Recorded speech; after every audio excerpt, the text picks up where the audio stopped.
What's up guys, Nick here. Just got back from the gym and I've been getting some questions lately, and I've had a lot of questions about this actually just since I started as a physical therapist, about what you can do, ways you can prevent soreness or at least alleviate soreness after workouts, especially when you start a new workout routine and you're starting some of these new movements, like heavy movements like squats and deadlifts. Your hips, your legs can get really sore. So what are some things you can do about that?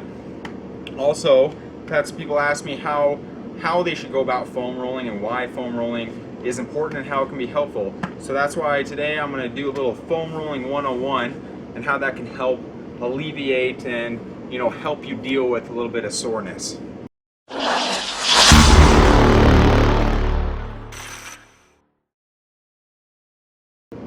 So what is the theory behind foam rolling? So the research is still kind of out on it, but it seems that the most common kind of consensus on what the foam rolling is actually doing is that it's stimulating a receptor in our muscles called the Golgi tendon organ, and when it does that, it causes an inhibitory reflex in the muscle that allows it to relax a little bit. So I just got back from the gym. It's hotter than Africa out here, so I'm gonna try to do this as quickly as I can. So foam rolling, first thing, what do you need? You need a good foam roller. Most gyms these days have really soft foam rollers. I like this one. It's the Trigger Point Performance foam roller. It's pretty firm. Usually this I think is around $40. If that's a little too pricey for you, what you can actually do is go to a hardware store, get a PVC pipe that's a couple feet long, maybe 7 inches, 6 inches in diameter, and that should cost you just under $10. It's probably going to be a little more uncomfortable than this one that's covered with a little bit of foam, but it'll get the job done nonetheless. So what do you do with the foam roller? Well, basically what you do is you want to find a position for whatever muscle you're going to target that allows you to roll the foam roller across the entire length of the muscle. So take for instance the quads here. If we're going to get on the foam roller, you want to put your body weight down on the foam roller, apply some good pressure, and you want to work from the entire length of the muscle. And as you go along, you'll probably find spots, especially near the insertions of the muscle, that might be a little more tender. So if you do, I want you to just stop on those points for 30 to 45 seconds and just kind of oscillate over them until the tenderness kind of alleviates a little bit. After that, I want you to complete at least 10 to 15 passes across the muscle and then move on to the next group.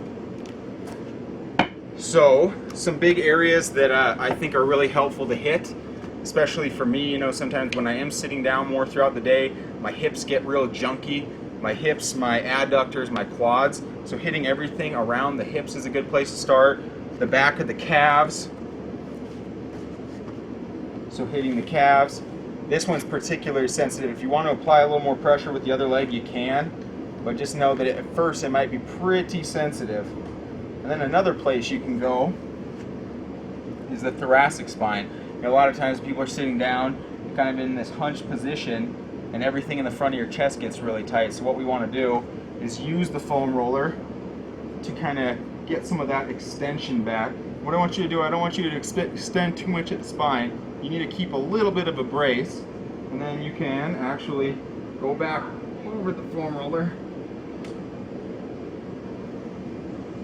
And don't be surprised if you get a couple pops in your spine. It should actually feel good. Help stretch the chest out a little bit. So another good one. And again, like I said, for the hips, you can put it back here. You can either put it perpendicular or parallel to your body. You just kind of got to play around with whatever allows you to really get in there. There's really no hard and fast rules for how you need to put it against your muscle, as long as you're getting a good amount of pressure there. So what are some mistakes people make when foam rolling? Well, I think the first one would just be kind of blowing through it all too fast.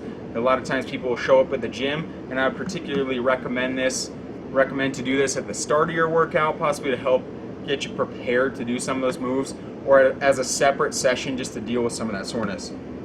But what do some people do? They'll just blow through it, they'll roll over the muscles a couple times and say, hey, I'm good to go.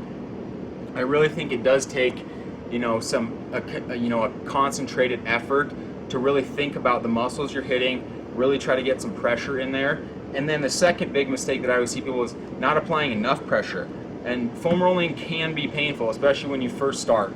But over time you need to keep applying more pressure, because if you're really not getting in there and you're really not causing that reaction in the muscle to relax by applying that pressure, you're really not going to see the changes that need to be made.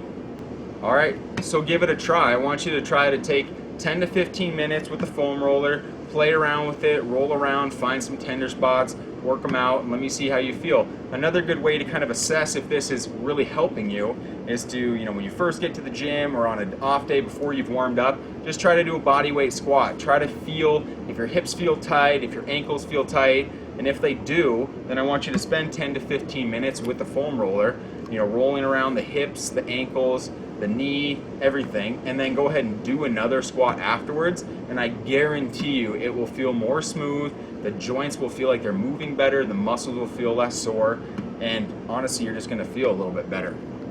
So that's it for the foam rolling video. Let me know what you think. Give the video a thumbs up, feel free to share it with a friend. Your support really does mean a lot. I like to know that these videos are actually helping people and that people are actually watching them.